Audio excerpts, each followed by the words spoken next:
দেলার সাইদি হুজুরের কি অপরাধ ছিল? দেলার সাইদি হুজুরের মতো একটি মানুষ এই পৃথিবীর ভিতরে কি আর আসবে কি আসবে না তা আমি বলতে পারি না, কিন্তু দেলার সাইদি হুজুরের কথা যখন মনে পড়ে ধর ধর করে দু চোখ থেকে পানি চলে। বাংলাদেশ না, পুরো বিশ্বের ভিতরে এমন কোন মানুষ নাই দেলার সাইদির জন্য না কান্না করছে। সেই মানুষটিকে আজকে পৃথিবী থেকে সরিয়ে দিল। তার কি অপরাধ ছিল জানেন? তার অপরাধ একটাই, সে কেন ইসলামের নিয়ে কথা বলে, সে কেন ইসলাম নিয়ে প্রচার করে, এটি তার অপরাধ। তবে দেলার সাহেব একটি কথা বলছে, একবারে কথাগুলো অহরহ ভাবে কেটে গেল।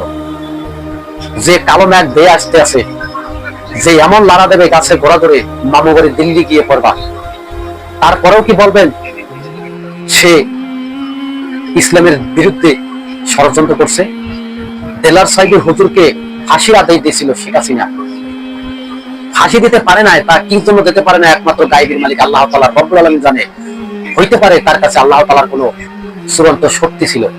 কিন্তু দেলার সাইদি হুজুর যখন মারা গেল, এক প্রকারের দেলার সাইদি হুজুরকে শেখ হাসিনাই মারছে। এর দায় শেখ হাসিনা, এর দায় মমতাজ, এর দায় কে জানেন? এর দায় আওয়ামী লীগের প্রত্যেকটা নেতারা। কেন কথা বলে নাই?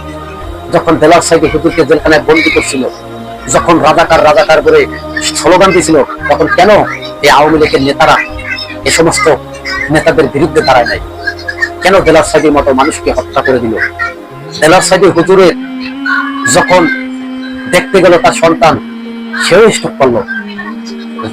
দেলার সাইদি হুজুরের নিজে তার সন্তানের জানাজার নামাজ পড়াইছে।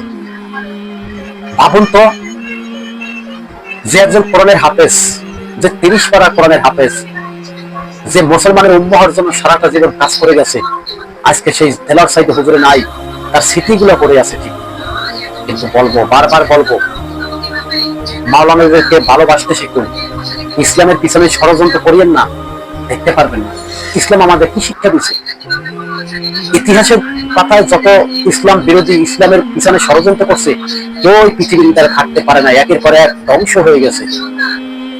আল্লাহ তাআলা রব্বুল আলামিন এ সমস্ত মানুষকে হেদায়েত দান করুন।